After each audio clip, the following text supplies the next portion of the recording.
little initiatory steps.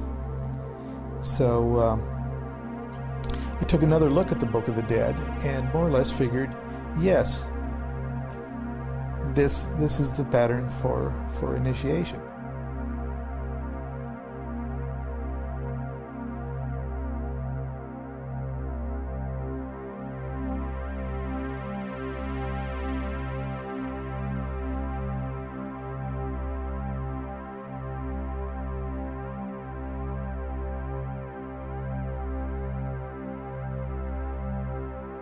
Well, initiation is a test, actually.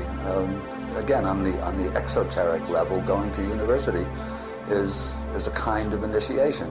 You study the course, you take a test, you pass the test, you get through the course. So initiation is exactly the same thing, but on an inner level rather than on an outer level. And in societies that were structured and initiatic, these tests were formal. You did such and such a thing, and you got to a certain stage. Actually, we see that in the medieval system of apprentices, journeymen, masters. Same sort of thing. You have to pass this particular test in order. You're an apprentice for X number of years, working for nothing and being taught, and then you're given a particular test. You pass it. You're a journeyman mason or a journeyman weaver or whatever it is, and then you get to a certain point, and then still another test, and a few become masters. And that's like life. If you're playing the violin, it's one thing to play in the high school orchestra, another to play in the symphony orchestra, and then a few become soloists. Same process. A few become baseball players in the major leagues.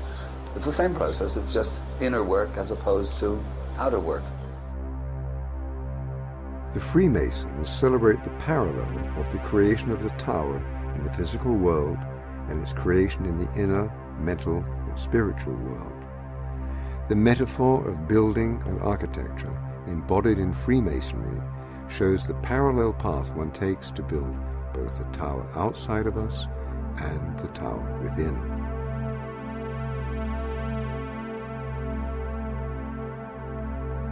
This is one of many strong ties between the ancient Egyptians and modern Masons, as well as a number of other contemporary esoteric and fraternal societies.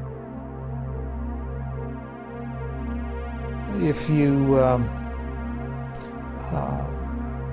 go on a tour of great Masonic buildings of Europe and the United States, you'll see that the architecture, the decorations and such in the door are decidedly Egyptian. If you go to the House of the Temple in Washington, D.C., there's two big sphinxes out front and winged solar discs and such all over. So from a superficial